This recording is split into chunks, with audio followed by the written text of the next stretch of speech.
When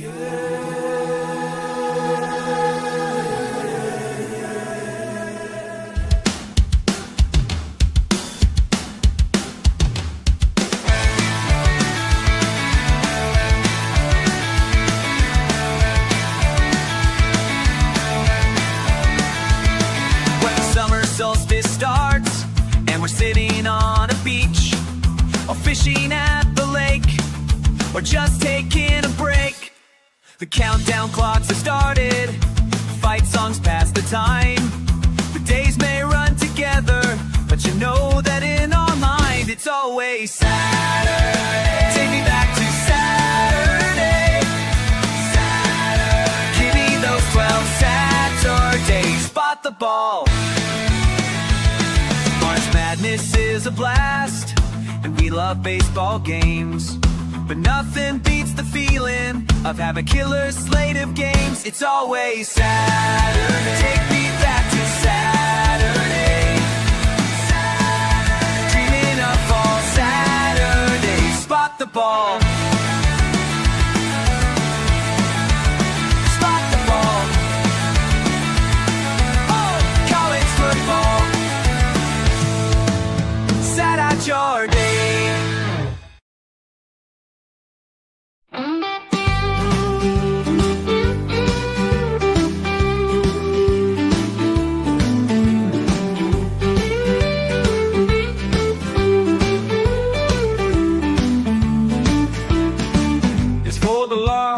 For the small, lay a big hit and pass a kick ball. This game is for us all. From Seattle down toward the Keys, this game is you, this game is me. Cats, dogs, and steer, be the tree. This game is America, so sing it loud with me. College football forever. College football forever. Downtown LA, Starkville City. 1 week you're up next, take a dip. Run the rock or let it rip. This game is America. All say, can you sing it with me? We just stepped on her feet with a hot-tail boot and broke her nose. Whoa, Nelly! College football forever. College football forever.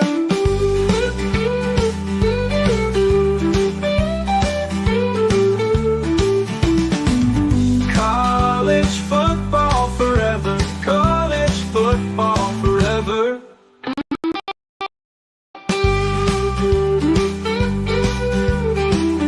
College football is a year-round discussion with these two. Here's JC and Morgan.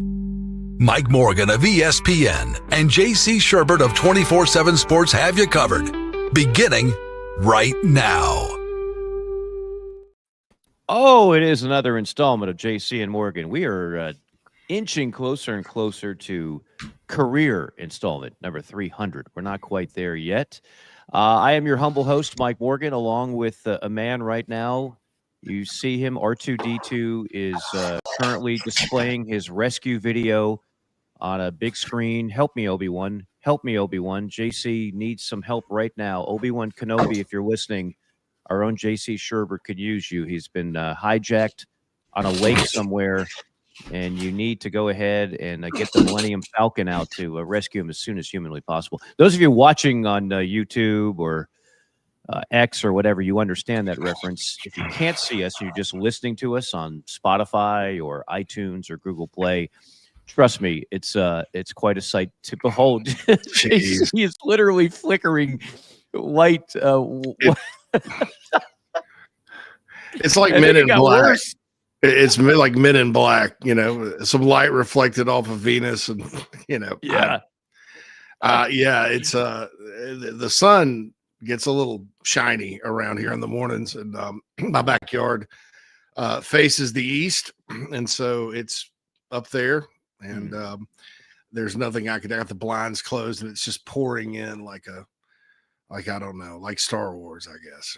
I Well, give me do a the best I temperature can. reading. For those that don't know, JC spends most of his time now near the windy city of Chicago, Illinois. What's It the temp check? Yeah, it got cold. It's in the 30s today, but Saturday, 67 is the high. Oh, So, okay. well, it's the last gasp for air for summer and fall. It usually doesn't happen this late. Usually it's in October, but just like in the South, you'll have that one final cold spell in March. Yeah.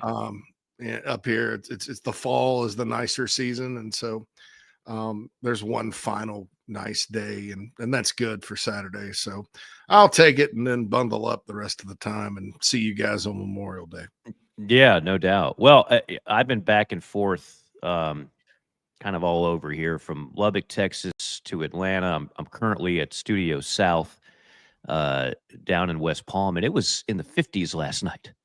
And people around here, they don't know how to No, handle that level of cold. I mean, you start getting out the heavy coats when it's in the 50s, down in the 561.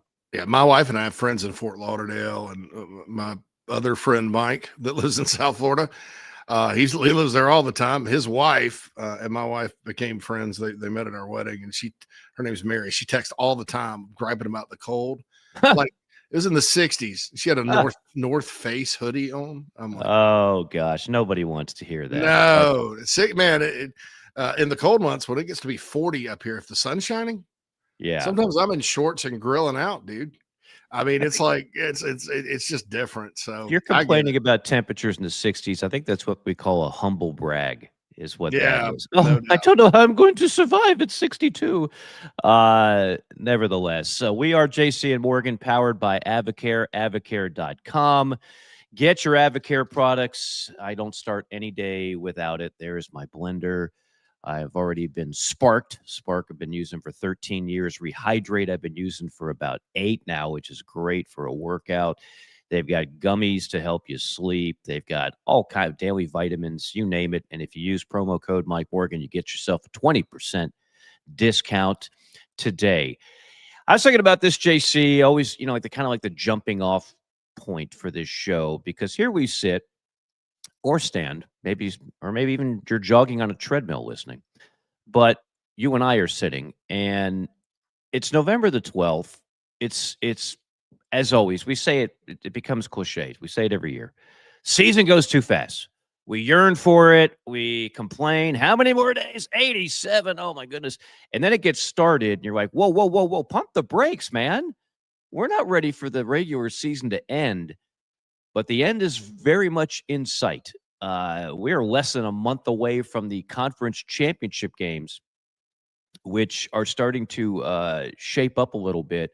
Certainly, with Indiana's dramatic win over Penn State, it seems like a foregone conclusion which two teams are going to meet in that one. The SEC, there's still a lot more drama there with some key matchups. But I was thinking about this and like, what are the two main storylines this time of year now? And it feels to me, for better or for worse, it's two things. So the latest college football poll came out yesterday, of course, and everybody's obsessed with the college football rankings for the 12-team playoff, and we'll get to that in just a second. So if your team is in the hunt for that, man, you are all about that show every Tuesday night. Where are we at? Who are we going to play? Will we get a bye? Are we on the bubble? That's the biggest thing for teams contending. And then on the polar opposite side is, did my coach get fired, or is he going to get fired, and who are we going to hire? If you're somewhere in the middle, you almost feel like, nationally speaking, you don't even exist, because everybody is obsessed with those two topics. And I happen to be in the crosshairs of both, because I just had a chance to call. We've had some bangers here on Elite Media Network. Check out the schedule, elitemedianetwork.com. I can't say enough about the atmosphere in Lubbock, Texas. Calling that BYU Texas Tech game, it was my first football game in Lubbock in 10 years, when Pat Mahomes was the quarterback, who I had a chance to actually talk to on the field, and he had a bye week, and it was just part of the overall cool that was Jones AT&T Stadium. Now, they don't seat 100,000. They don't seat 85,000 like a lot of SEC schools. They seat about 64. But man, and I was listening to Josh Pate the other day. He said, and I feel like Josh and I have been on the same itinerary because we've both been at a lot of the same games, him covering it for what he does and me calling the games on radio for what I do. And he said it best, is the best environment he's been to all year. And he's been to some really good ones. And I've been to some really good ones. And I will tell you this, I will not argue that point one iota. It was unreal. It was unreal. And especially when you've got a fan base that has not had that level of success. I mean, you got to go back to the Pirate and the magical year of 2008. But, we didn't have a 12-team playoff then. It was a little bit different setup in college football. But for Texas Tech to go out and do what they did, game day was there, the crowd, it just reminded you that you don't have to be a blue blood to get a taste of the good life in college football. Not anymore. A Texas Tech can join the party. An Indiana can join the party. An Ole Miss can join the party. Which brings me to my next point, is that my next game is going to be in Oxford. And Ole Miss is something like a 17-point favorite against Florida. It's like a foregone conclusion that Ole Miss is going to beat a Florida team that just sucked it up against Kentucky. And it looks like they've mailed it in. Sometimes firing a coach and getting an interim coach, you think that's going to get the old spark plug. No. When the players check out and they're on the phone with their agents and looking to get an extra $50,000 to go somewhere else, which is today's day and age of college football, and it oh too well, JC. That you can't recover from that. I don't care how good the interim coach is. I don't care how win-win for the Gipper speech is. When players check out, if you're a coach, you're cooked. Florida is cooked. And what's surrounding that game it's basically the Lane Kiffin Bowl, right? I mean, that is what that is going to be all about. And we know that going in. And so you've got Florida, LSU, Penn State, Auburn, Arkansas. These are schools, like, the games are almost secondary. It's all about who the hell are we going to hire. And those two storylines dominate college football in mid-November from a national standpoint. Now, if you're somewhere in the middle, you still care. You still want your team to win. But that's where we are, JC, in 2025 in modern-day college football. You're either in the playoff discussion or it's doom and gloom, and how the hell do we get a coach that's going to get us in the playoff discussion? For better or for worse, it kind of feels like that's where we are. Yeah, somebody on chat row pointed out, like, okay, so this year has been across college football a little different. There have been very few major upsets. There have been a lot of competitive games, but the results and outcomes are usually chalk, not based on the preseason hype, but based on where teams are at right now. In other words, like you mentioned, Florida. Well, they're going to get up for Georgia and the cocktail party, right? There was their thing, but then they lost. So that's it. And they have mailed it in. And Florida, the one thing about Florida schools is when things are not going well and you send them far away. I saw this with the Gators a few years back when they had to go play Arkansas, or when Florida State's gone up to like Boston College late when they don't have a good team. They'll take an L and not think anything of it. Yep. And Kentucky, big win for them. I mean, anytime after that losing streak they had against the Gators, anytime they can beat the Gators, I think that's a good thing for that program. But very few upsets. Wisconsin and Washington was, I guess, a big upset last week. But, man, I don't think Washington's all that good. Wisconsin's terrible, and their punter led them in passing, which tells you a lot. But they still won the game. I watched a lot of Oregon, Iowa, Mike, and Iowa. You did. You hurt for those kids. Yeah, we have some friends that were actually at the game whose daughter goes to Iowa. Iowa City's only about 3.5 hours from where I live. Yeah. It's a great atmosphere. It's one that, if I ever get a weekend free, maybe I'll go check out Kinnick Stadium. But I was watching that, also because Brad Nessler and Gary Danielson were on the call, and I missed them. Yeah. Around the SEC. Brad's but, man, I mean, what a great game in bad weather. It's another example of some of these West Coast teams that have to come up this way in November. You never know what you don't know what you're going to get.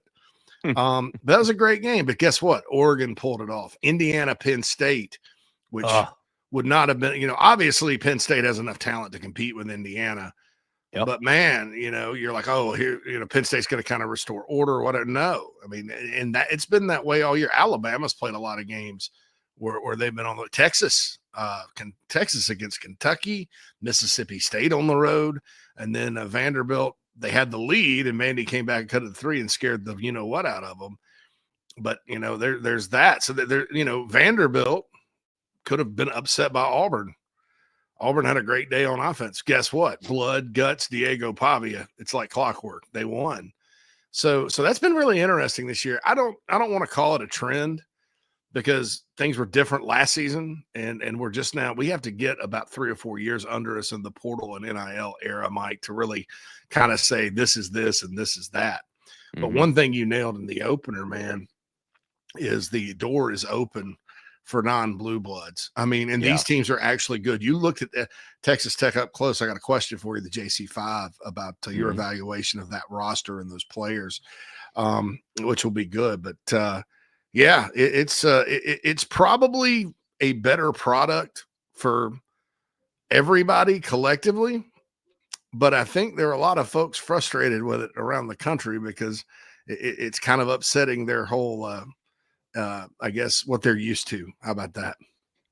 100%. And there's other teams we could add that are non-traditional blue bloods. I mean, we can't call Texas A&M a blue blood, right? They struggle to win more than 8 games, have done so for the better part of 100 years. Right now, they're one of the 4 buys. I mentioned Texas Tech. I mentioned Ole Miss. The Group 5 team obviously is going to be a non-blue blood. As of today, that would be, South Florida. So the door is open, and I think that's a good thing. Yeah. And unless Miami, I know Miami's the highest ranked team in the ACC, and I hope they're not trying to sneak a second ACC team in by doing that, because that there's no way that conference deserves to. But unless Miami somehow, and I haven't looked at all the tiebreakers to see their path, I think a lot of teams have to lose. Whoever comes out of the ACC is not going to be a definite non-blue blood. I mean, it's like like I said last week, it's like Revenge of the Nerds. There's a bunch of academic schools in Louisville. Yeah. A bunch of private or academic schools in Louisville. And Louisville, I think I said this last week, the ACC has Big 12 energy. Like, they have become the most unpredictable conference in college football. It seems like nobody wants to win that league. So I won't go through the whole top 25 of the poll, but here's what the matchups would look like today based on the latest CFP rankings. Okay. In week 1, you'd have the G5 team. We'll hear from G5 John later. Also do a deep dive on Joey McGuire in the final segment. South Florida would take on, as the 12, number 5 Georgia. 5 SEC teams you're going to hear me rattle off here. Number 11 Miami would take on number 6 Texas Tech. Texas Tech not getting a bye. That's a little questionable. Number 10 Texas against number 7 Ole Miss. Number 9 Notre Dame. Yes, folks, hate all you want. 10-2 Notre Dame is getting in. I promise you that. Versus number 8 Oregon. And then the buys would be number 1 Ohio State, number 2 Indiana, number 3 Texas A&M, and number 4 Alabama. Your thoughts?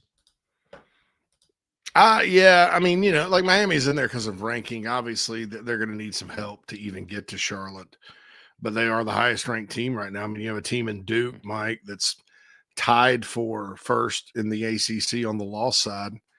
They've lost 3 non-cons to Illinois, UConn, and Tulane. Yeah, they're 5-4, dog.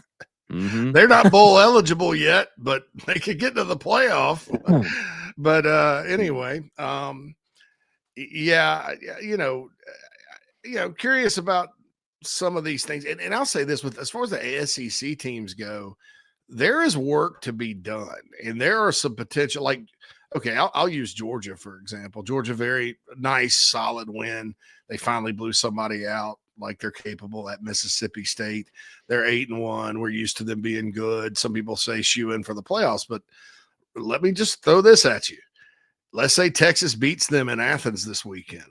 And then let's say they lose to Georgia Tech at Mercedes-Benz. They have 3 losses. They're probably not going to the playoff. As we all know, Unga Bunga, 2 loss better than 3. I still see that in the poll, by the way, to a certain extent. They can use all the anecdotal evidence, like, oh, what about this team and that team? I don't know about that, man.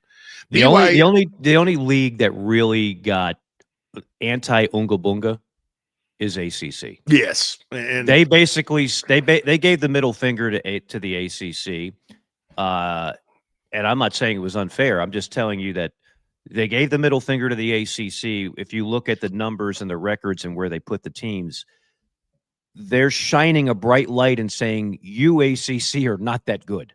That's exactly what they're doing based on those rankings. I mean, Miami beat Notre Dame. That game did happen, right? Yeah, week 1. That wasn't a typo. Like when I was watching the game, the score bug, they didn't have it wrong. No, Miami beat them, but look at where the two are ranked. Yeah. I guess. And look, Miami's losses, unlike last year, are actually more respectable. I mean, Louisville's a pretty good football team, although they lost to Cal this past weekend and all that. Then SMU in overtime on the road. Again, Florida schools traveling far from home late season. I don't know. But they got a game at Pitt at the end of the year too. But yeah, that happened. I think in the non-conference though, Mike, you look at it and, the South Florida is the highest ranked G5 team. Miami took care of them. They did beat Florida. I mean, I don't know. Maybe what's Notre Dame's best win? None. I mean, Southern Cal. Well, right? Yeah. Well, probably. Yeah, Southern Cal. Southern Cal is legit. And that's interesting. I mean, because they have 2 losses too. Miami has the head-to-head, but I don't know. The logic people use with Notre Dame is going to be interesting because last year they didn't really care. I mean, they emphasize with the SEC stuff. They emphasize head-to-head quite a bit, even if it happened way back at the beginning of the year. I guess for Notre Dame v. Miami, it doesn't count, or maybe they're looking at it that Notre Dame, because they said they'd emphasize better losses this year. Maybe this is an anti-Unga Bunga because Notre Dame's losses are to 1 point to A&M, who's number 3 in the country, and then at a top 15 Miami team at the beginning of the year. Are probably better than losing to Louisville and SMU in their eyes. But as far as wins go, you got to count that too, man. I mean, Purdue, Arkansas, Purdue and Arkansas, I mean, it are 2 of the worst Power 5 record teams the last 2 seasons combined. I mean, those aren't big wins. SC is a good team, not a great team. They struggled with Boston College on the road. So I don't know. The preferential treatment thing, and I think Notre Dame's a good team. Don't get me wrong, but it could be coming. Oh, I do too. This is not a Notre Dame slam, and far be it from me to wave the flag for the future pest control people of America. But I just think if that game is going to be scheduled, and I'm going to be vested in it in terms of watching it and really caring, then why am I watching a game where 2 2-loss teams that played head-to-head and Miami clearly won it? Why are they then looking up at Notre Dame in the rankings with identical records when Notre Dame hasn't beaten much of anybody this year, again, other than Southern Cal? That to me is a glaring issue if you're filling out this poll, and it's more evidence that you don't have to be the biggest cynic in the world to understand that brands do make a difference, and there's not a bigger brand than Notre Dame. I'm going to read you this one thing, and then we'll dive into the JC5 because, I felt bad a little bit because we had some fun with Ward Manuel on this show and some others, and I ran into him on the sideline getting ready to call Michigan State. Couldn't have been a nicer guy. Couldn't have been a nicer guy. I'm talking to him, and I'm like, man, oh man. If he watched JC and Morgan, he's going to be like, I got a bone to pick with you about that JC guy. But he wasn't. He was a super nice guy. But these guys that get that job, and I asked Ward, I said, well, how much do they pay you for that? I went flat out and asked him, who the hell am I to ask him that question? I did. He goes, we don't get a penny. He said to me, it was just an honor to do it. Almost like public service. Okay. Volunteers. We have Yeah. volunteers, dude. Volunteer job. Yeah. I mean, you wouldn't, if I was the AD, you wouldn't catch me volunteering for that. But anyway, so now the guy that draws the short straw and volunteers for it is Mac Rhodes. God almighty. I want, and he's got all kinds of stuff going on too. I mean, yeah, but I want to read you this quote. This is where I'm just like, guys, don't try it. The more you try and sound smart, the stupider you sound. So Texas Tech, ABC national television game of the week, blows the doors off an undefeated BYU team. And I'm not going to sit here and tell you Texas Tech is the best team in college football. But you saw what we saw. Their one loss was on the road with their starting quarterback, Baron Morton, was out with an injury. So when asked why is Texas Tech kept out of the top 4 by the CFP bracket despite picking up a top 10 win against BYU and being 9-1, here's what Mac Rhodes said. And you are to believe that Mac and his committee are sitting in their recliners with their bottles of Perrier and a notebook that reminds me like when I was in a challenging course that I knew nothing about, either high school or college. Like, let's say I had chemistry. My brain does not function for science. It just doesn't. Or if I had pre-cal, I knew in my brain I was never going to use pre-cal. So I would sit there with a notebook and a number 2 pencil and pretend like I was writing something, but I was really just doodling like, look at that. That looks like a helmet. That's how I would have spent my time in a challenging course that I knew nothing about and didn't care about. This is the quote. This is what these people did. Mac Rhodes comes out and says, well, quote, what a convincing win against the BYU. Both sides of the ball, Rhodes said. I think offensively in the red zone, they left some points off the board, kicked a lot of field goals. They are a very good football team. Their front 7 defensively, we think, is as good as there is in the country. Baron Morton is playing with a bad leg. Really tough kid. Offensively is probably what has kept them out of our top 4 or top 5. Less is more, dude. Like, just say we didn't have them there. When you start saying, well, they kicked a lot of field goals, the offense stalled in the red zone more than we would have expected for a top 4 caliber. Just stop it already. You have no idea. You don't know the rosters that well. You sat there and you watched a game where the Texas Tech dominated from start to finish, won at 29-7, and you're going to sit there and go, we would have had them top 4. But I thought a couple of times they settled for 3 when their red zone offense could have been more to our liking. Just stop it. Stop it. Stop it. You stop the insanity. And then this guy, apparently there's a story that came out that's being investigated where he was on the side. Athletic directors don't need to be on the sidelines talking to players and coaches. Where I guess a player had on a different colored undershirt at Baylor or whatever, and he just got all in his ass, and Aranda and the strength coach had words with them on the sideline. And I mean, look, Mac Rhodes had a lot of success at Baylor, especially hiring coaches and winning basketball national titles and all that. Much respect, but sometimes you got to do your job, man. If you want to come cover football, come cover football. If you want to get involved in college football, if that's what you want to do, right, there's plenty of opportunity there. Otherwise, do your job and shut the heck up and leave the football to everybody else. That's completely stupid, by the way. Oh, they left some points on the board. Well, all right. So what about the team? What about Alabama? Alabama played an LSU team that had 0 offense and scored 20 Did they leave points on the board? Well, and A&M put 40 now, have 100 on them, and they're at their place the week before. So what about Alabama? I mean, what about Georgia and their game? I mean, yeah, you could. That's such a dumb argument. And I don't know. I'd have to really dig into it and see if Texas Tech belongs in the top 4 or not. But, and I'm not saying they do. I let me just be clear. This is not me waving the Red Raider flag because I was just in Lubbock. I think they're a really good team, and I think that defense could match up with any defense in the SEC. The front 7 is nasty. The defensive line alone, price tag, $7 million. Cha-ching! They got and then Rodriguez is going to be the one defensive player. He's a former walk-on, by the way, a quarterback recruit at Virginia. He's the one defensive player that'll be on Heisman ballots. He is special. I mean, the numbers that I've never seen anything like this, JC. He has now forced on the season 7 forced fumbles and 2 interceptions. For his career, he has 13 forced fumbles. I don't even know how that happens. They're players, great players, that go their whole career in college and don't force a fumble. He's forced 13 of them. So their defense is insane. They have good running backs. They're good on the O-line. They spent the money in all the right places. And you know this as much as anybody, covering this stuff inside and out, recruiting, the portal, and now basically salaries. It's not just spending a bunch of money.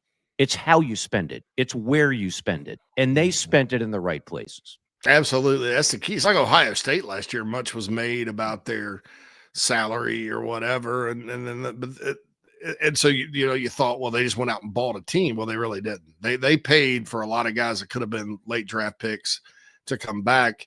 They got a no-brainer stud freshman receiver. And then, they got the safety. And then, they got a quarterback that wasn't that expensive. And then Quinshot Judkins to give them a second, which was sick, running back. Yeah. And they won, and they still lost 2 games. But, you got to spend it in the right spots. Obviously, we all know what positions are more valuable. Defensive line's way up there. But the Rodriguez kid comes out of nowhere. Anybody could have had him. Dude, this guy's a story, man. He's a story. But, and look, Rodriguez for Heisman. I would say this to the good folks in Lubbock. Don't get greedy. Don't get greedy, man. You got a damn good football team. Don't get greedy with this Rodriguez for Heisman. Well, he's not going to win it. He should be on the ballot for sure. Yeah. But, man, let's not get greedy about that. No, look, I'm a Heisman voter, and I can tell you I'd be shocked if he got my number 1 vote. But he's the one defensive player that'll, draw some attention. We always have that one guy, right? And last year, of course, it was kind of, for lack of a better word, gimmicky because Travis Hunter played both sides of the ball. So he was unique. He was a unicorn. But traditionally, and Ndamukong Suh comes to mind. Yeah. I mean, you could have justifiably given him the award out of Nebraska that year that he won. I mean, there's a few guys that you could say deserved a first place vote, but it typically does not happen. What does happen is the JC5, and it happens now. Right now. JC5. JC5, number 1. It's Gary's time for the top topics in the sport. We bring the JC5. There we go. Number 1. All right, so Alabama's playing Oklahoma this weekend. If I'm Alabama, I am a bit tadly concerned, Mike. The game's at Bryant-Denny. They play pretty well there under DeBoer. We know about Oklahoma's defense. Did you know that Alabama has never defeated Oklahoma in the regular season in their history? How often have they played? Not much, but Okay. Oklahoma beat them last year. Oklahoma beat them in the Sugar Bowl a couple of years ago. Oklahoma's kind of had their number. Now, Alabama did get a playoff win in the Orange Bowl one year against the Sooners with Lincoln Riley. But, Bob Stoops in particular had Alabama's number. There's something about that with the Tide that they struggle against Oklahoma historically. That has nothing to do with this weekend, its matchups. I think the chess match between Ryan Grubb, Ty Simpson, and Brent Venables is fascinating. I think if Brent Venables wins it, Oklahoma will win the game. What say you? Well, I think your analysis is spot on. I just think that Alabama, I don't see a path where they're losing that game 2 years in a row. And it's in T-Town. And this year, it ain't Jalen Milroe, who looked like he forgot how to play football. It's Ty Simpson, who might win the Heisman Trophy and who has been a friggin' dude from day one at Alabama. And so I got to go Bama. I got to go Alabama. Oklahoma, if you can pull it off, man, much, much respect. But I just think it's a different year, different personnel. I used to love Mateer. Now I like him. But he hasn't been the same player since that injury. He just hasn't. And so that would have been like when that game first came on the schedule at the beginning of the year, or even in September when he was balling before the injury, you would have said, man, I think Oklahoma could do it 2 years in a row. But right now I'm a little skeptical, so I'll go Bama. Yeah, and I think Alabama's defense, like most defenses, they play better at home. Mateer, yeah, Oklahoma, I don't know that they have the offensive firepower. Oklahoma wins if Venables just solves the riddle. But there's also a flip side to that, Mike, because Venables likes to send pressure, where Ty Simpson and those receivers just torture them, much like Ole Miss did up in Norman. High risk, high reward. Fascinating game, though, because if Oklahoma wins, I think they're in a good situation for the playoff. If Alabama loses, this puts the Iron Bowl in the spotlight. And keep in mind, that game is at Auburn this year. And there's not a you can throw out the records thing. You're right. But Alabama, man, they almost went down 2 years ago down there. That's just not been a fun place for them to play. Auburn's turned its offense around. I still think they're very good on defense. There's going to be a lot of pressure because just like everybody else that gets the 3 losses, Alabama can fall out if you don't get this one. If they win this one, I think they're pretty much a lock. But we'll kind of see what happens. Well, to go to your Iron Bowl analogy, 2 years ago, it was 4th down and 33. Jeez. And Milroe scramble, somehow finds a receiver, corner of the end zone. It was like the one big play Jalen Milroe made the second half of that season. But Auburn has not recovered from that, quite frankly. I mean, that was their death. That was the death nail of Hugh Freeze and Auburn football as you knew it when he did that. And I'm with you. I mean, I think cliches aside, there are still some rivalry games where you've got one team that is completely checked out for the most part, but I think they'll check back in for that game. And I will say this, Auburn actually has not checked out. They've been playing hard. They just, in a lot of these games, they couldn't finish. Close losses, man. Yeah. I mean, I give credit to some of those coaches, Derek Nix and others that have made sure they've kept those kids dialed in. You know they're getting phone calls from all these schools trying to poach their players. Those cell phones are blowing up, and it's not the cheerleaders. Well, maybe it's both. Maybe it's the cheerleader on line 1, and it's program X on Y2, and program X, unlike the cheerleader who wants your money, program X is going to give you money. So maybe you push aside that cheerleader call and you take line 2, who's sitting there and we got an extra $100,000 for you. That's going on, but I think Auburn will play hard against Alabama. You know, Carolina, Clemson, a game that you and I talk about quite a bit. I think both those teams will be dialed in for that game. They could be, yeah, no doubt. Yeah, and then I think Florida State, like Louisville, Kentucky, all these teams you think are just like yawn, season's over, blah blah blah blah. No, they'll get up for those games. If nothing else, they'll get up for those games. So I'm with you on Auburn, Alabama. Number 2. Okay, so I gotta tell you my Hugh Freeze theory. Okay, I'm being a little facetious, and then I'll get to the question. Because it involves Auburn. Okay, so my theory is that game, because that was they were dead in the water. Jalen Milroe, not exactly known for clutch passes. It was a crazy pass. I think the receiver that caught it bond transferred. I don't even think he's still there. Immediately after that, Auburn went to a bowl, the Music City Bowl. It was the day I got married. They played Maryland, who didn't have the Tagovailoa kid. And Auburn got their butts beat and looked disinterested. My theory is because Hugh Freeze had never gotten a buyout, right? He's never gotten a buyout. Didn't get a buyout from Ole Miss, fired for calls. Didn't get a buyout from Liberty. Arkansas State, he left on everything else. He left on. He's never gotten a buyout.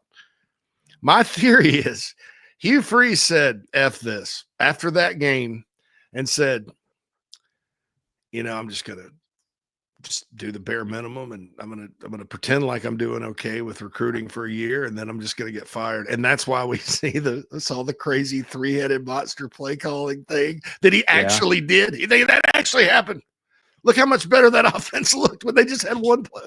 The first down guy takes over, and boom, they're up and down the field against a really tough, hard-nosed defense. Look at how much talent they have. And my theory was he's just like, I wonder when they'll fire me. And I don't think anybody. I think they got with his family and said, "Here's what I intend to do." I'm joking halfway about that. You're halfway joking, but it's you're plausible. halfway serious. It's I'm because his body language, he looked like he just didn't care. going to tell you this. You know, on this show, I much prefer talk about my misses than my hits. And it's boring to hear two people pound their chest and go, "I was right. I was right." Oh yeah. I could not have been more wrong on Hugh Freeze. I thought other schools should have hired him when they had the chance. And I thought when Auburn hired him, that was their return to glory. I have a slightly different take on the play calling. I think Hugh Freeze, like that was his offense. Whether or not, he's actually signaling in every play. I think Hugh lost his golden goose, which was the ability to actually call great plays and have a great offense. That's why you hired Hugh Freeze. Mm-hmm. In a day and age, like we know how he got players at Ole Miss, got him on probation. And now everybody can do that. So that advantage, we just took away your strength in recruiting, because recruiting is a transactional thing. I'm sorry. These kids, many of them are not going there because they love the school. You are rooting for them. They are opportunists, and many of them who you think love the school they're at are like using leverage to try and get more money out of another school or the school you root for. That's just today. If the quicker you embrace that, the quicker you'll realize, okay, I'm okay with it. They're still wearing my favorite laundry. I'm still going to root for them. But that is the modern day recruiting. So his advantage there is not. It's no longer existent. So why was I still really excited about the hire of Hugh Freeze?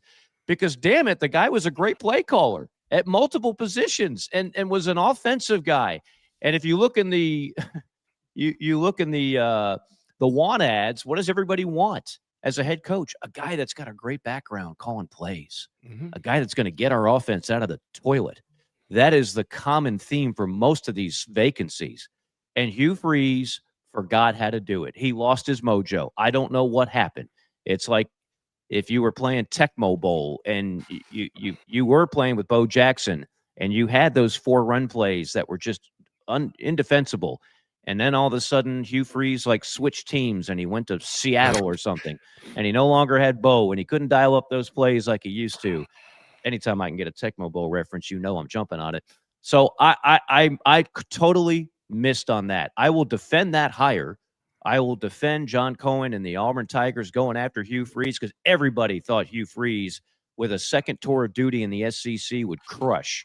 And it's been an unmitigated disaster. Especially in a place like Auburn. I mean, and then you look at what happened with Bruce Pearl. I mean, it's kind of a similar situation. Bruce Pearl goes to Tennessee in basketball. He's winning in a place that needed, that he elevated, left under some suspicious circumstances. And then came back to Auburn, and what did he do? He transformed that basketball program. So why not? I mean, I was wrong too, dude. I thought, oh, here comes Auburn again, But man, that's just shocking. And we've had a few of those: Chip Kelly, Skip Frost, Hugh Freeze. Oh yeah. I think Luke Fickle's eventually going to get thrown to the Wolves. Oh my goodness. He's coming back another year apparently. So, but we'll see. We'll see. Number 4. Okay, so Texas Tech personnel. You've seen the SEC. You've seen other conferences. You've seen Oregon this year, up close personally. You've seen Michigan, Miami. How does how does their personnel might compare to, like, just close your eyes, take the I mean, we're not condoning nudity here. Just take their uniforms off and tell me personnel wise, what'd you think? Up close, give you your in-person evaluation. In person. Sure. For the record, I always condone nudity. Like I said, defensively, that starting 11 can play with anybody in the SEC. Like if you put Texas Tech's defense in the Southeastern Conference, they would cause problems. What they did was, I mentioned the $7 million on the D line. They were very creative, selective. David Bailey is the guy. Like he's going to be a top 15 pick, defensive end. He could start for anybody in the Southeastern Conference. He's a transfer from Stanford. He's kind of an intellectual kid. He wanted to be somewhere, obviously, with the highest price tag, and that also was going to really embrace him as a key player, and that happened to be in Lubbock. So when Cody Campbell and company went there and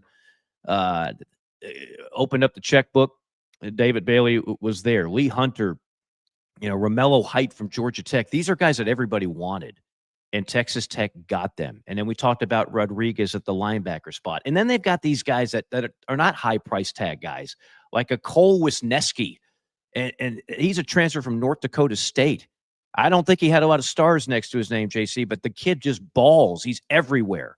And you need those kind of guys in college football. Like, we haven't lost the demand for difference makers who may not fit the mold of a first-round draft pick, but damn it, they are guys. So defensively, in short, 100%. Offensively, is Baron Morton going to be Ty Simpson-esque? Is he going to be – I want to throw out so many other quarterbacks' names, but everybody we thought would be great this year in the SEC at the quarterback spot has sucked. When you look at it, it's the inverse of what we thought it would be in quarterback play in the SEC. But Baron Morton, he'd be like middle of the road, I think, in the SEC. He'd be middle of the road. Their wide receiving core, it's good. It's not Alabama good. Middle of the road. Offensive, offensive line. By the way, the position that Cody Campbell, who's writing these checks, played at Texas Tech, started there. They can block now. They can open up holes for good running backs, and they have two good ones in Williams and Dickey. So this is a long answer to say, I think if Texas Tech was in the SEC, they don't win the league necessarily, but they're in the upper third. This is not just a byproduct of, well, they play in the Big 12. No. I know what a good roster looks like. And I'll tell you this, if and when they get to the playoff, no one's going to want to play them in the opening round because they can cause problems. So I think they're absolutely legit. Where they're ranked is probably about right. I'm good with it. And I would tell you that this is not a fraud by any means. A lot of people would look at it and they'll say, yeah, but. I don't think yeah, but applies to Texas Tech. By the way, shout out to Sheil Wood, Texas Tech defensive coordinator from Spartanburg, South Carolina. Played at now why didn't you tell me that before I did the game? I would have looked so smart if I knew that. Spartanburg High School, and was on staff at Wofford with Mike Ayers. He played at Wofford College. How about that? Yeah. He came up through the Willie Fritz coaching tree at Tulane and Houston, and then Joey McGuire, who I know we're going to talk about here in a little bit, hired him away. All right, deep dive on him. Final one.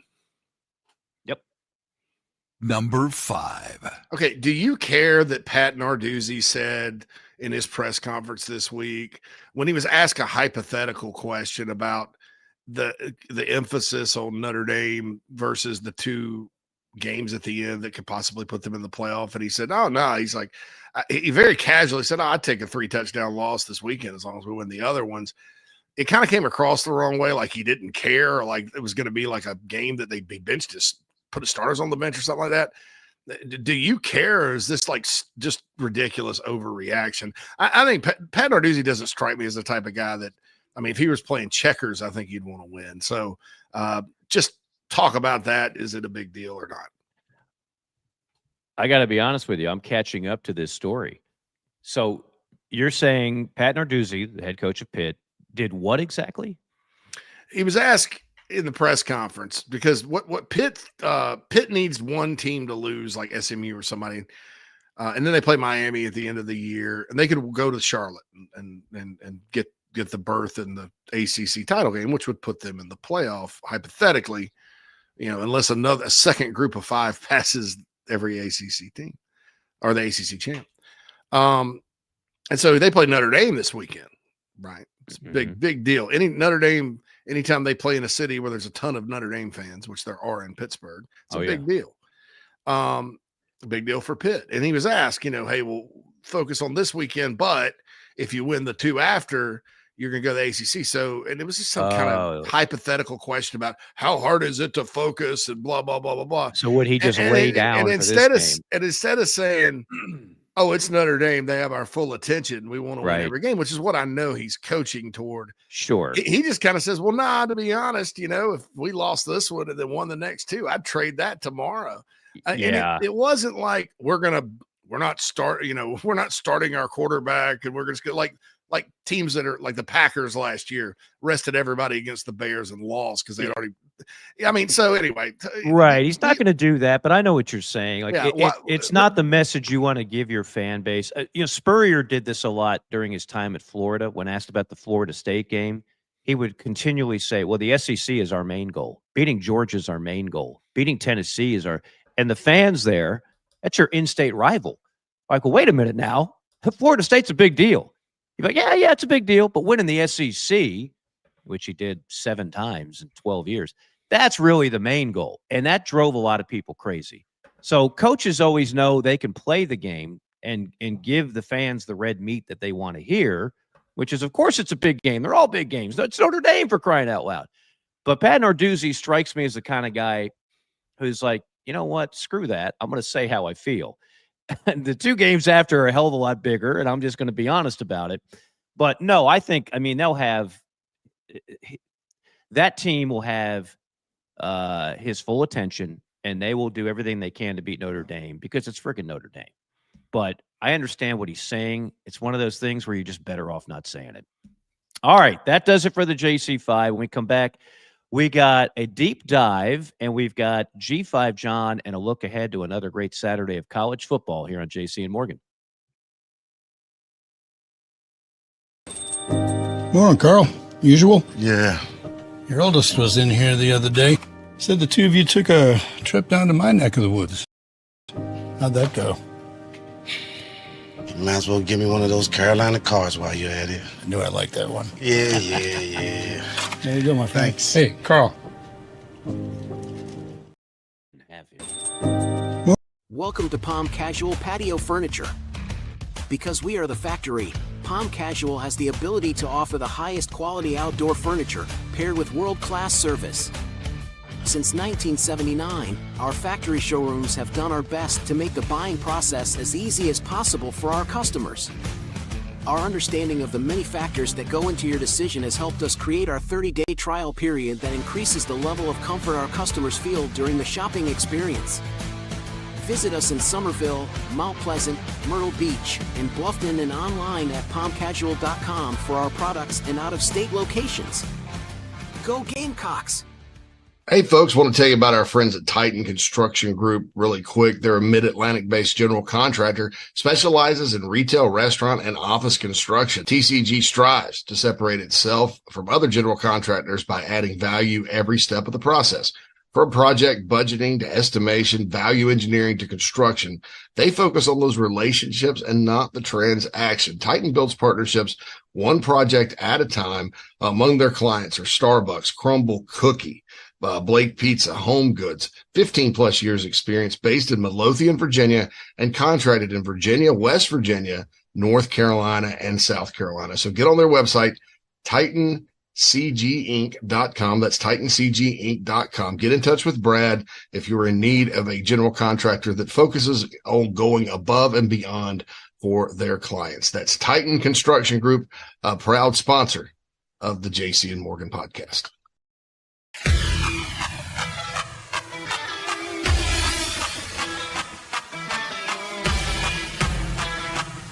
We're passionate about making sure that the Nest and Wild mattress is the best it can be.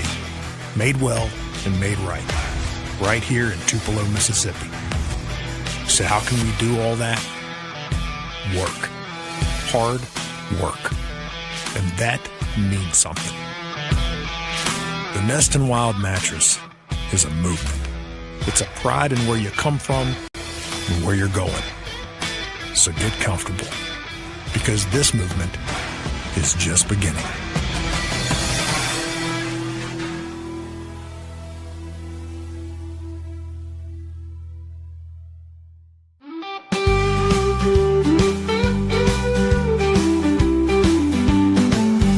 This is JC and Morgan on the Chief Sports Network.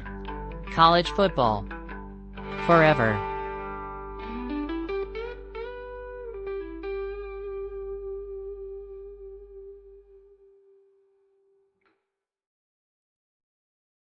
All right, we're going to go rapid fire here in the final segment. We're going to do a little deep dive, install the extra diving board on the Triple Lindy for Thornton Mellon. We're going to do G5 John if we got some time left over, read a couple of the chats in the chat box today. First off, the deep dive on Joey McGuire. I think he's a great story for a lot of reasons. We talked about Signetti a number of times. When he was hired as a 60-year-old from James Madison, no one thought anything of that hire. He's done the best coaching job the last 2 years in college football, and I would maintain maybe one of the best in the last couple of decades when you think of where Indiana was, and he's about to make back-to-back playoffs at a school that is just, it's been an afterthought in football. Well, Joey McGuire is trying to do the same thing in Lubbock. Who is Joey McGuire? Not the agent, not the show me the money guy. But although he is about to get some more Quan. When they hired him, Joey McGuire, 54 years old, born in Texarkana, Texas, went to UT Arlington, JC. He coached Crowley High School, not the head coach. First, he started off as the D-line coach. You know, I like grinders. Then the DB coach. Then he got the head coaching job. What did he do? He won 3 state championships. Not easy to do in a state like Texas. 3 state titles at Cedar Hill High. So then he goes to Baylor, gets his big break as a college coach. What does he do at Baylor? He coaches the tight ends for 2 years, 2017, 2018. Then he moves to the other side of the ball, defensive ends, assistant head coach or associate head coach. Then he coaches linebackers. So by then he's already coached 4 different positions. He's been the associate head coach, but he hasn't even been so much as a coordinator. And it's kind of like, yeah, you know, he's a good old Texas boy. Well, sure, he's fine. And then what does Texas Tech do? They give him the ultimate opportunity, head coach. Now, raise your hand if you thought Joey McGuire was going to lead Texas Tech to a college football playoff. Yeah, nobody had that on their bingo card. But he's made 3 bowl games. He's about to make 4. He's 32-17 as a head coach. And Joey McGuire fits. And as we talk about all these great coaching jobs that are available, and there's only one Lane Kiffin, and there's only one James Franklin, somebody's going to have to find their Joey McGuire, JC, because that's what you have to do sometimes as an AD. You have to be creative. You can't just hire you can't go big game hunting all the time. Ask Scott Woodward how that worked out. Oh, absolutely. You know, I always say high school coaches, and that's where I first met Joey McGuire was when I was a national analyst at Rivals, and my coworker John Tallman and my other coworker Bobby Burton had a great relationship with this guy. Just a super dude, like fantastic. High school coaches, for the most part, even today, are still at the mercy of their attendance zones. And even if you live in a place with a lot of talent, sometimes you don't have players, so you have to coach your butt off to win. And he being a defensive coach had to have a plan on offense, which you have to in the state of Texas because everybody's running spread and all this other stuff. And you know, just like Art Briles, who came up through the high school coaching ranks, and you know, Chad Morris got a cup of coffee and did some good things at SMU. I mean, those guys that coach high school in the state of Texas specifically tend to work out more times than not. When they hired him, I was like, that's an out of the box hire, but it's one that definitely could work just because a winner is a winner. And honestly, man, I would rather hire Joe McGuire every day of the week and twice on Sunday than Bill Belichick to run my college football. but especially if you're not at a blue blood. If you're at a blue blood, hell, hire Bill Belichick. Who cares? Yeah. But high school, you constantly have to innovate, constantly have to elevate. You're not always going to have players, so you have to be creative and fun and do things a little different. Not all high school coaches do it, especially in Illinois, but that's a different story. But I think that you know, that was an out of the box hire that I thought could possibly work out. It does help to have Cody Campbell. It does help to have embraced NIL. But like you pointed out very accurately, Mike, it isn't like they're just going out and on paper they have all these former hype players. Right. Like the kid from Stanford was a late entry into the portal that they got. Oh, okay. Well, let's get him, you know. How many stars did he have out of high school? Not a lot. And so it's what's impressive is he's resourceful as well. And I think sometimes, we get caught. The good programs are going to be resourceful. That's why I think the Blue Bloods are a little worried because, Brian Kelly, oh, well, this guy was this, LSU's issue wasn't necessarily their roster, but they're not as talented as they once were. And you have a lot of guys on paper coming in that were. So I love Joey McGuire.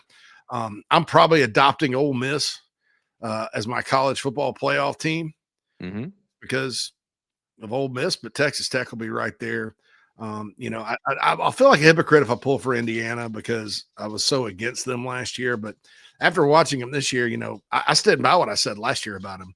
I think this year they're a better football team. They're a better team with a better quarterback, I would add, in Mendoza, who had his Heisman moment, by the way. It's going to be a challenging ballot for yours truly this year, but Fernando Mendoza definitely gained some points there. And Ed chimes in, Texas Tech has committed major money, which helps. No question, Ed. I mean, we've talked about Cody Campbell, I don't know how many times on this show, and I mentioned a $7 million defensive line. But to go back to JC's example, Tar Heels, they spent a lot of money. Heck, they hired an NFL GM. Colorado, Dion, Coach Prime, remember him revolutionizing the sport of college football? Remember when the media was telling you that? He's now 16-19, 9-16 in the Big 12, not the Big 10 of the SEC. You're not revolutionizing much of anything. They spent a lot of money. They're a portal program, and they spent a lot of money on quarterbacks and on linemen and on receivers. And even when they had Shador and the Heisman Trophy winner, the two best players in the league, they weren't exactly winning a ton of games, and they weren't winning championships. They didn't even make it to the Big 12 championship game, and they got smoked in the bowl game by BYU. So yeah, money helps, but you still got to know how to spend it, and then you still got to coach. And Joey McGuire has definitely done that. All right, G5 John, we always give a little love to the G5. His top five, number 5, Memphis. They lost to Tulane, so they're now 8-2. 4 Tulane, 7-2. 3 North Texas. They're 8-1 with a head coach and a coordinator that a lot of people are looking at right now. Not to mention a quarterback. How much is he going to be able to get in the portal? Number 2 USF, and number 1 James Madison at 8-1. They beat Marshall. Game of the week: Kennesaw State at Jacksonville State. That's the Jacksonville State Gamecocks. Both schools are 5-0 in Conference USA.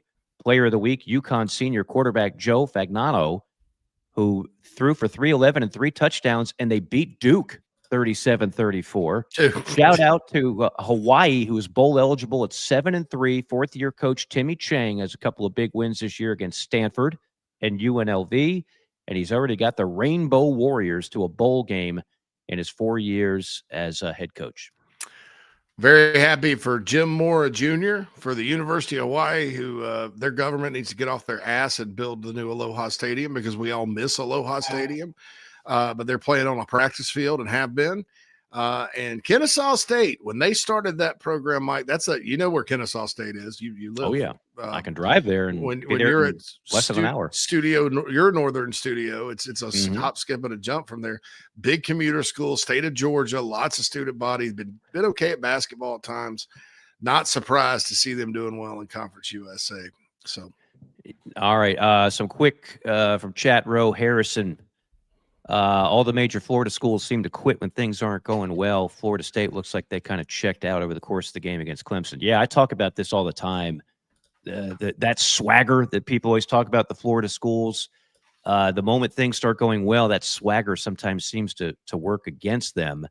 And there's a lot of like mail-in factor going on with those two Florida schools in particular. I mean, Miami still has plenty to play for. They just have inexplicable losses under Mario Cristobal, who is feeling a lot of heat from the likes of Nevin Shapiro. Remember the old sugar daddy who now has a podcast, and a lot of the former. They're quick to jump off that bandwagon at the U. Trust me. That is always temporary. Sam the Man, Murphy, Mike, how does it feel when you're calling a game and at the same time an incredible game is going on? Yeah, I mean, I saw the video of Fowler and Herbstreit during the commercial break of Tech BYU. They saw the catch made by Indiana. We didn't have that game on. We had both monitors on our game, but I saw on the phone we were keeping up with what happened. It can be a little distracting, Sam. There's no doubt about it. And we're giving scoring updates, so obviously we're we do care about the other games going on for sure. Harrison says if Duke wins the ACC at 9-4, what are the chances that either the ACC gets shut out completely and the American and Sun Belt champs respectively get in if they're setting up 10-2 if for Miami to 10-2 Miami to get in? What do you think? I don't know that Miami would get in as an at-large. They don't really.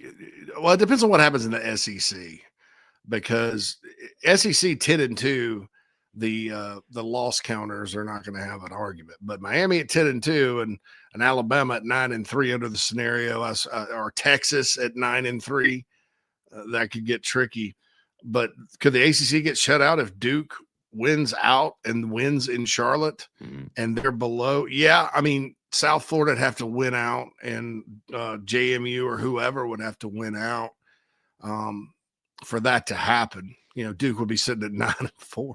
Yeah, that would be just. It wouldn't make me sad at all. It would make you sad, but the ACC and Jim Phillips, oh my goodness, that'd be the longest offseason ever. They were clowns last year, and when you act like a clown and against all reality, then the football gods catch up with you.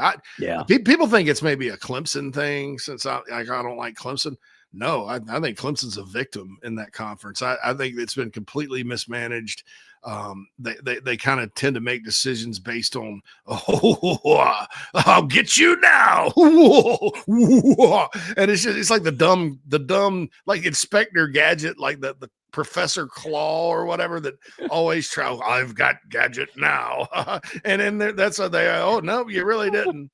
I mean, what was that noise again you made? There we go. I love it. You could use that Halloween. That's what you just said. Well, whoa, we got Florida State and Miami now. Let's move all the conference championship games to Jacksonville and Tampa.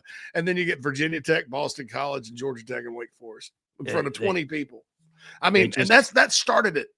Yeah. And that league just drags mediocrity out of every other program that joins. Well, they can't afford to have Florida State and Clemson down at the same time, and then Miami just continually to have that WTF loss that they do every year, and sometimes multiple.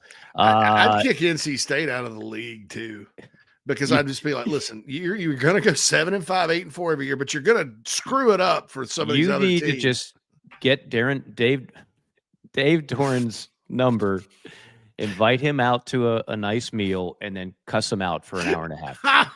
Harrison says, I don't think anyone would have believed preseason that both Lagway and Nussmeier would have been benched at some point in the year. Yeah, they were both benched on Saturday. And also, I don't think anyone would have seen Sellers struggling the way he has. Those were the three guys, and they've all had disappointing seasons. Nobody could have seen that. Nobody would have bet on that in Vegas or anything else. And yes, I know there's mitigating factors on all three, but they have not played great football. They just have not. Sam, Fiver, Dimer, Urban Cowboy, and LA Confidential. Urban Cowboy was like a one and done for me. I saw it as a kid. I didn't really get it. It's Travolta and Deborah Winger. LA Confidential, really good movie. That's a Fiver for me. That's very well done. JC, you have thoughts on those two? I am aligned. We have alignment on this one. We have alignment on that one. Okay. Same. Yeah.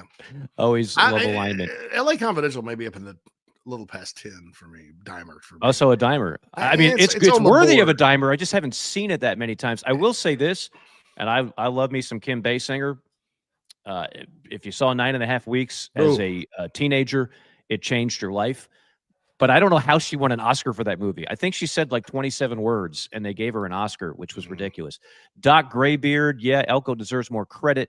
He has taken that team past the troop that A&M always – no, is that supposed to be trope? Am I pronouncing that right? I guess the trope that they always that A&M always falls short. Agree, Doc. I think Elko, he's another one. As a hell of a hire, has done a great job. Let me just point this out though before we start, and then final thoughts here. I'll be brief. I know we got to go. Yeah, we got to out. A&M, they play Texas, but they play Alabama. No, they play Georgia. No, they play Ole Miss. No, they play Vanderbilt. No, they play Oklahoma. No, they play Tennessee. No, they did play Missouri. They did play LSU. They played Florida, Kentucky, Mississippi State, Auburn, Arkansas, and they got South Carolina this weekend. Yeah, they got a break. They got. I mean, they did. Now, I'm not questioning them because I think they're a heck of a football team. I love watching them play, and I think they win the national championship. This is not everything, but it is interesting that some of these teams that have really pretty records in the SEC. I guess my point is there's a demarcation line right around Vandy, and then Tennessee, Missouri, and then the rest. This year, there's good and bad, and the good have beaten the bad most of the times. I'm right there with you, and I can't wait to see them. I'll be on the call for Texas A&M Texas on Black Friday. That's going to be you had that game. Oh yeah, baby. Ooh, shoot, buddy. Yeah, that's going to be a big one, and it's on Black Friday this year. It's on Black Friday, prime time, or all alone. Could be record numbers for the Elite Media Network. I was so pissed when they quit playing, just because it ruined my Thanksgiving. It's like now I've got to watch NFL. And then the Egg Bowl kind of got me through, but I want 2 games, and then the Egg Bowl went away. It's like, well, not tonight. Memphis and Tulane play. Like, shoot, who cares? No, it's going to be Georgia Tech plays before that game, and then the nightcap and the ultimate capper will be Texas A&M and Austin. I can't wait for that one. Finally, Craig says, new Murdaugh episode out today. Craig, I just caught up last night after getting back home, and I am all in on that. I thought I was going to be burnt out with the whole Murdaugh story, but that is so well done that I'm all in. I don't want it to end. It has an Ozark feel to it. It's well casted. Yes. Shout out to a friend of mine is the show creator and runner, Michael Fuller, from South Carolina. Shout out, Michael Fuller. Job well done, sir. Yeah. Wow. That's it's I can't.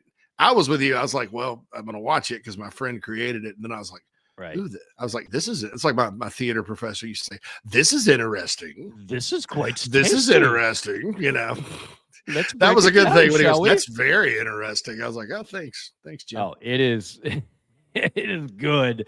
And if you have ever spent time in South Carolina, there's a million references to the state, to just a ton of stuff. But it's well done no matter where you're from. All right, that does it for us. Again, we're powered by Avocare, avocare.com. Save yourself 20%, promo code Mike Morgan. For the Mad Dog, Phil Molinax. For JC, it's Mike saying so long. We'll see you next week on JC and Morgan.